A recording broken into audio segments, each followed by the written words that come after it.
Hi, welcome back to my channel again, True Crime with Jess Rose. Thank you for joining me. Today's story I'd like to look at, it affects kind of worldwide at the minute, and it's an internet crime that I want to discuss. I'm going to say it affects everyone with children or nieces and nephews or children in your life. Because for me personally, growing up, there was no internet, so my parents had to worry about if there was a dirty old man, he was there on the street, he was there, kids were much more streetwise. I personally, that's my own personal opinion. If there was some weirdo on the road, you cross over, you'd avoid it. They were the dangers that you had to look out for once you were in your own home. With regards to predators, you were supposed to be safe within your own home. Now, obviously, I'm not going into the details of predators within a home. I'm not going on that route. I'm just saying that pre-internet, the dangers were outside your home. These days, children, it's not outside anymore. I mean, don't get me wrong, you still get that dirty old man. They're right there. They can be anybody. But what I'm saying is there's a double whammy now for parents, and it's the internet. And it means that these dirty old men don't have to hang about in bus stops or in corners anymore. They can go on their devices and be anybody they want to be, and get in touch with our children and pretend to be anybody they want to be. And they target children because once you get to a certain age, of course you question who's talking to you. We're of an age to do that. But as a child, your brain can't comprehend maybe that person on the other end isn't who they say they are. And I'm not saying that's all children. Just like there were streetwise children when I was young, there are internet savvy kids now who would be like, I'm not talking to you, you weirdo. They're out there, but there are children who, and they're getting younger, who are being targeted by online predators who are just waiting to groom your child, in the sense that they want to get them on side. Now, I did do the Brett Bednar case not so long ago. And as we know, he was groomed for a long time by Louis Staines. And that was a very, very different case and a different story. If you haven't looked at that one, I have done that not so long ago. This one is, it's different from that because this was very, very quick. And these are the sort of cases that, I don't know if you've noticed now, I watch them. They've become quite addictive, to be honest. They're like paedophile hunters online. Now, I've seen a few where they're quite aggressive. And, I just thought, what's all this about? When you really watch these videos and realise what these people are doing, I'm helped it, Basically, if you haven't watched the videos, they're online, they're on all the time because they do them as a Facebook Live. I'll just go through it very quickly with you. They're a group of people. There's a lot of teams. There's a lot of teams around the UK. And they're usually victims of abuse themselves, and survivors of abuse, should I say, not victims, survivors. And you get a decoy who's an older lady or an older guy who will pose online as a child, can be at 8, 9, 10, 11, all the way up to 15, because the legal age of consent in this country is still 16. You know, it's still 16. Below that, you're a child. You know, an adult should see you as nothing more than a child. And they pose as children and just sit there and wait. And they don't have to wait long, because there's always someone out there who'll message, hi, how are you? And very, very, very quickly, these people, and it's scary, these people would turn the conversation sexual. And it's not just little girls that are being targeted, it's boys as well. And, you know, that when these decoys realise this person's dangerous, you know, they're asking for nude pictures, you know, to meet up. You know, these people are dangerous. You know, there's part of their team that will go out, and after research and stuff, they'll find out where the person lives. They'll travel for hours to get this person, and once they get their name confirmed, they light them up live on Facebook, call the police, and call them out on all the chat logs and the conversations they've had with the child. And don't forget, just because it's not a child at that point, that predator doesn't know they haven't been talking to a child. So it's luck.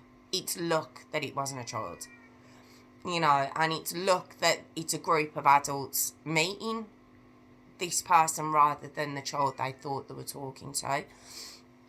And, you know, they get a lot of stick. They get a lot of stick from the police and from Joe Public, you know, for the way they go about it. And some of them are aggressive, I won't lie. Some of them I don't agree with the way they go about it. Not because the predator deserves any level of respect, because if it was my child, they certainly wouldn't be getting any from me. And, you know, the reaction would be far more aggressive. I just think when that video is played out in court, it doesn't look good if they're overly aggressive and they're putting words in the person's mouth. You know, it doesn't look good. So the aggression that I personally don't approve of, it's not because I feel sorry for the guy they've got. It's just purely because I think you've worked so hard. Why would you mess it up? Control your anger. You know, just control it. Go through the proper methods. And when I first started watching these videos, I thought, I know this is going to sound really naive now, I thought, is it overkill? You know, because they are putting their child decoy in adult sites, adult apps. You know, it's not just your normal Facebook and WhatsApp and stuff. They're in actual adult dating sites, and I think, is there a line there? Even though the decoy says straight away, I'm 12, I'm 13, etc. They're in adult sites. And, you know, it had me questioning things like entrapment, etc., etc. Until I revisited this story I'm about to tell you, and it made it so much clearer why we need these.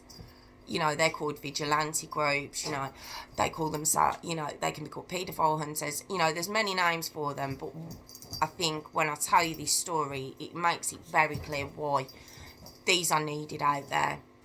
And perhaps maybe if they'd have been around maybe or more popular in 2015 when this happened, what I'm about to tell you, maybe it could have helped. Maybe they've saved people already. We don't know. So let me tell you the story and we'll come back to it. Right, it's a girl by the name of Kayleigh Haywood. Now, if you haven't heard of it, there's a video online called Kayleigh's Love Story. And I'm sorry if the camera's shaking. Salem's back. If you don't know who Salem is, watch my last video explaining what happens when I try and do one of these videos, and you'll realise who he is. But online, it's called Kayleigh's Love Story. It's about a 5-minute video, and it's been released by the Leicestershire Constabulary, I believe. And it's, like I say, it's only a 5-minute video, and it said that if it had been released in a cinema, it would have had a 15 certificate. And it's very hard hitting when you watch it. It's, like I say, 5 minutes long. And it shows a young girl getting a friend request on Facebook. So it's not even one of the newer apps. It's Facebook. And she got this friend request, Kayleigh Haywood did, on the 31st of October 2015. Now, like I say, where it says Kayleigh's love story is reenacted, is like a reconstruction. They are actors. But you must remember, it's true. It's based on a true story of what really happened to this young girl. And she received a Facebook message from a guy she'd never met before, online. And it was just, "Hi, how you doing? How are you?" And he knew she was 15. The guy I'm talking about was a man by the name of Luke Harlow, who was 27. She's 15, 27 years of age. And pretty quickly asked for her phone number, and they start exchanging messages. And it said that over a 2-week period, they exchanged 2,643 messages. So he's pummeled this girl. You know, and like I say, she was quite a quiet girl. She loved her family, you know, they were very close. And, you know, you see a picture of her, she's such a cute girl. And, you know, she believed he was not much older than her. You know, he just basically, he groomed her. That's what he did, he groomed her. He lied. And this is what's going on our children's devices now. And this is what happened, and she believed what he was saying to her. You know, "You're my girlfriend, you know, I'm gonna treat you so well, and don't forget she's at school, she's surrounded by boys her own age who possibly aren't giving her that attention." I mean, it said that this technically was like her first boyfriend, you know, and she fell hook, line and sinker. This man was 27, he wasn't a boyfriend. He was pulling a fast one. It was said that at the same time he was messaging 2 other girls, one of 13 and one of 15. She didn't mean anything to him. She was just passing the time of day. But for her, this was like this big romance. And that's what I mean. That's why the video is actually called Kayleigh's Love Story. Because to her it was this Romeo and Juliet moment. And she was wrapped up in it. And so 2 weeks after receiving the first message from Luke, she asks her mum if she can stay over at a friend's. Now, Kayleigh was a very trustworthy girl. She was quiet. She wasn't like a partier. She never drank. She didn't have boyfriends. You know, she wasn't streetwise. She was, you know, she was a quiet girl, and her mum had no reason not to believe that's where she was going. And her mum said, yeah, and her mum dropped her. Now, Kayleigh was from a place in the UK called Measham in Leicestershire. And she was dropped in the nearby town called Ibstock. And once her mama left, Luke turns up to meet her. Obviously, she would have, have a look at him. Have a look when you finish the story. You have a look if it's what you'd have wanted to have met at 15 years of age. You know. But she meets him. She obviously must have felt it's gone, you know, maybe I can see past this, and he is who I've been speaking to all these, you know, these past couple of weeks. And so she goes into his grotty flat, and he plies her with alcohol. No, she'd never drank. She wasn't that girl. Plied her with vodka.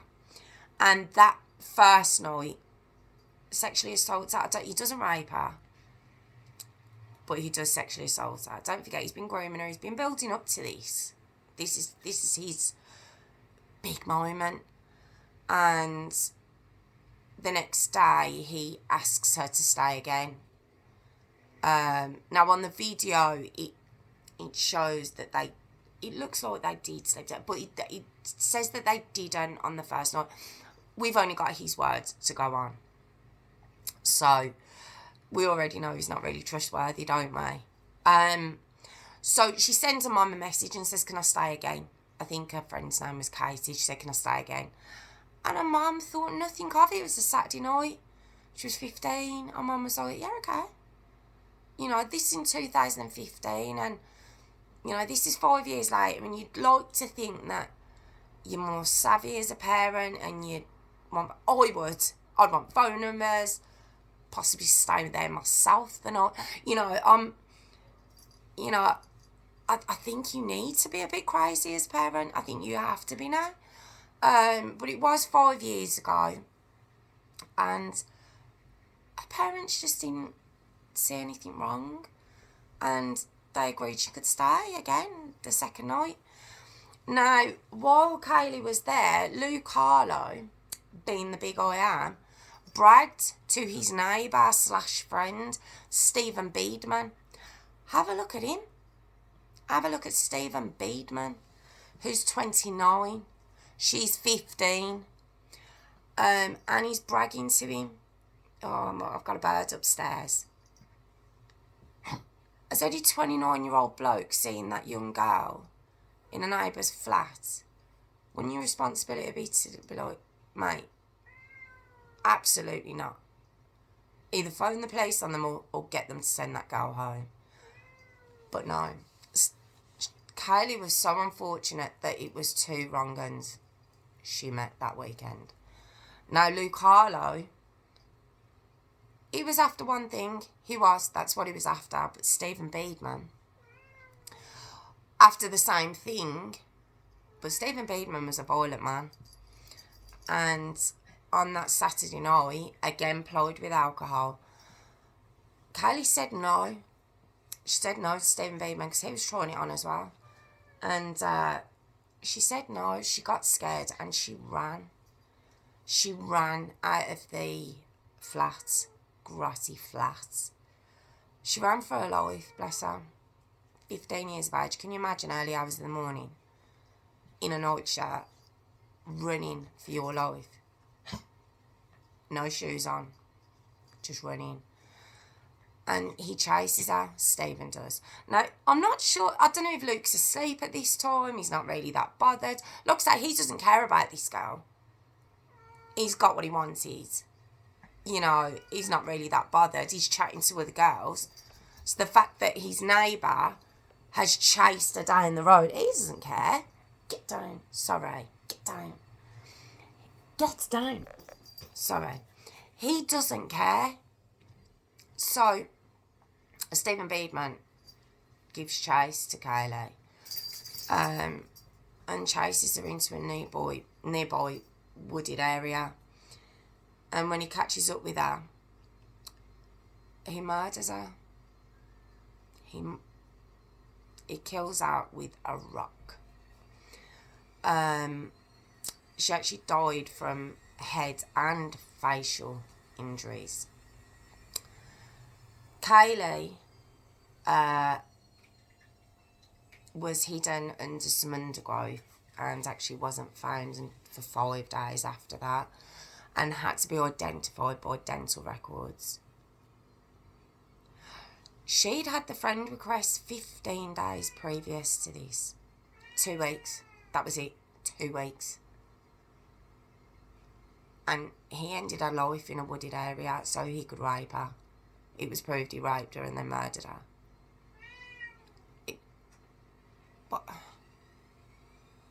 And he hadn't even been talking to her for the 2 weeks. He met her that night. And that's what he did to her. And it scared me so much, this story did. It frightened me so much. Because of the time frame, the trust she put in this character, the fact that it wasn't even him that did it. You know, Louis Staines groomed Brett Bednar for a very long time.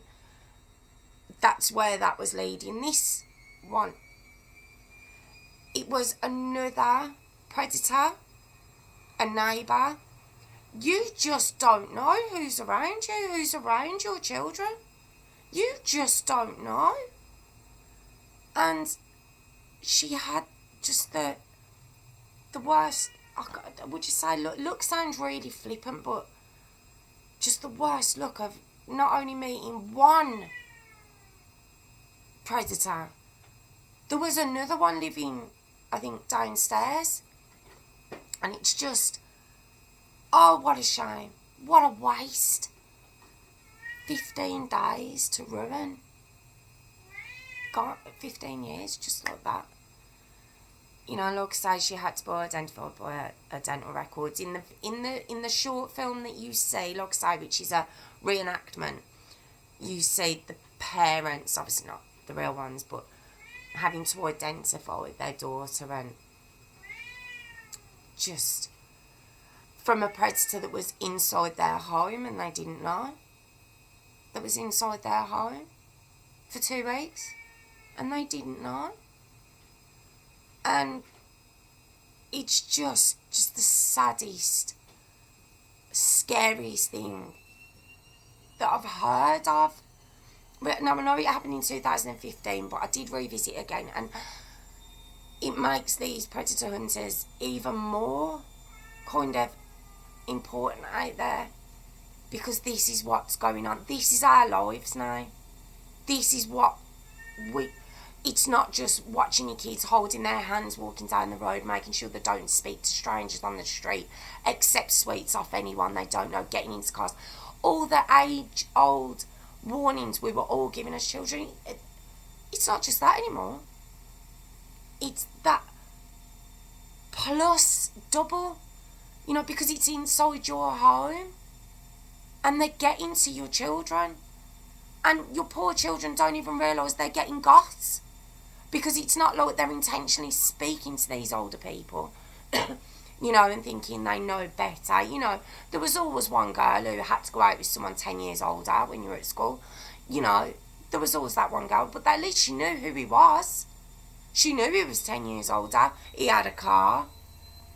You know, they don't even know. They think they're talking to someone their own age. That's who they think they're talking to.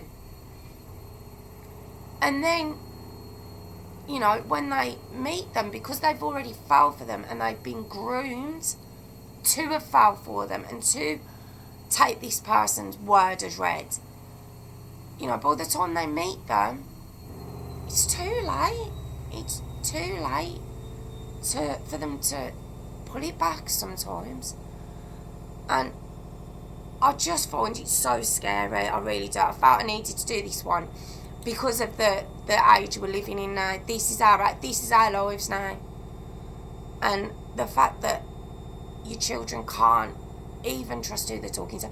You can't even worry now that your child's hiding they're talking to someone older. They might not even know themselves. So if you've got a fantastic relationship with your child and they're telling you they're talking to someone of their own age, you know, as an adult, it's up to you to investigate that. Investigate, are they talking to someone their own age? Because having that young mind, you will believe what you're told. Someone says they're 15, 16, you're like, oh yeah, Emma. You don't think to be like, is it some old 50-year-old man behind that screen? Because you wouldn't comprehend why a 50-year-old man would be doing that. We can as adults. Children don't. They don't question it. You know, like, I'm not tarring all children with the same brush. There are some very straight wise kids out there. But Kayleigh wasn't. She wasn't. She was just a sweet girl who thought she'd met a friend and she'd met her first boyfriend, and it was all sweet and new, and she died 15 days later. Now, Luke Harlow pleaded guilty to grooming and sexual activity with obviously a minor.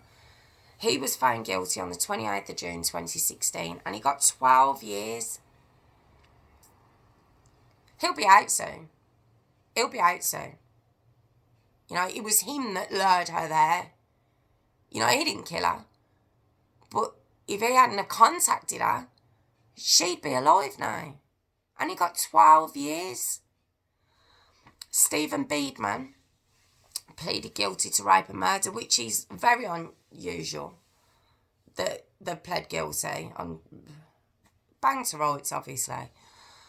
And on the 27th of June 2016, he was obviously he pled guilty, and he was sentenced to life with a minimum of 35 years. So he'd be in his late 40s, 50s, with good behaviour. You see on these stings that they do, that's a very common age for blokes getting in touch with young girls, 40s, 50s. That's what age a lot of them seem to be. And he'll be out just in time for that. And by that point, the internet would have moved even further. I'm hoping by that point there'll be such safety measures in place that it will be harder for these people to do this to our children. But I just think it starts at home. I do. And even if you think you can trust your child, they come to you with everything, they say who they're speaking to. They might tell you who they're talking to, but who they're talking to might not be who they think they are. So it's up to you, me, and everyone else as parents to say, trust what your child's told you, and whether it be with their consent or not.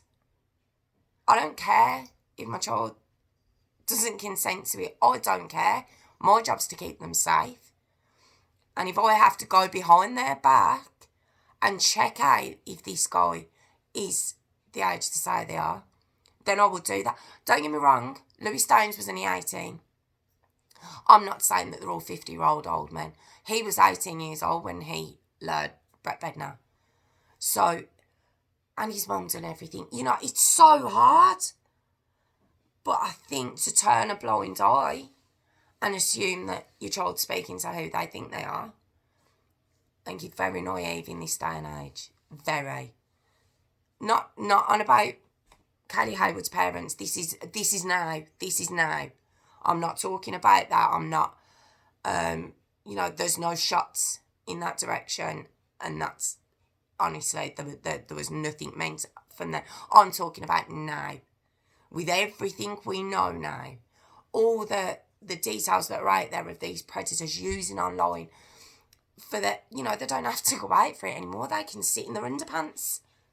Oh, hi, I'm 14. We need to be aware of that. And yeah, I just wanted to do this story. I felt very, very strongly about this one. And I think as parents, you should. You've got to be on them devices. You've got to know who your child's talking to. And if you don't know who they're talking to, even if they say they do, you've got to look into it. You have to. Because even if they say, yeah, they're 15 and they know my friend from school, do they? Do they really? Because Luke Harlow said he was a friend of a friend to Kayleigh. Oh, I'm a friend of a friend. So don't forget all these messages are there. And she believed him. And she possibly would have told her parents. I'm not saying she did. I'm just saying that's what she would have said. You can't take that as read. You can't. You have to be so... Until your child's of an age where they can question things themselves and they're savvy enough to think, no, I'm going to avoid you. That's your job. That's your role. And you can't sit back on that. And that's my little rant on this subject. Like I say, it's called Kayleigh's Love Story. Have a look at it online. It's about 5 minutes long. It's so upsetting, and it's not just a PSA, warning people of the dangers of the internet. It's a true story. It's what happened to this girl, and it has been shown in schools, but I think maybe because we're 5 years later, the kids they showed them to, they'll be gone now. We need to hit the new kids with these stories. We've got to. It should be shown every year. Every single year. Every year. Once they get to senior school, year 7s, show it. Show the video. You know, it doesn't show anything rude. It doesn't show anything inappropriate in that way. So this can be shown to year 7s. I 100% agree. You know, and once my children become of an age, I'll show them. If there's nothing else out there at the time that I think is as hard hitting as this and will hopefully drive a point home, I will show my own children this video. Because it's just so scary. So scary. And my heart goes out to Kayleigh Haywood's family. It does. I just can't even imagine it. But yeah, that was my story and rant and everything else of Kayleigh Haywood, Kayleigh's love story. You know, 15 years gone in 15 days. It's just devastating. And yeah, thank you for joining me again, and check your kids' devices at all times. Don't worry about their privacy. They'll understand when they get older. Probably hate you. They tell you they hate you from a young age anyway. Can't have space, hate you. You know, get a thicker skin. You know, you're there to protect them, not to be their friend. And just thank you so much for joining me. Thank you.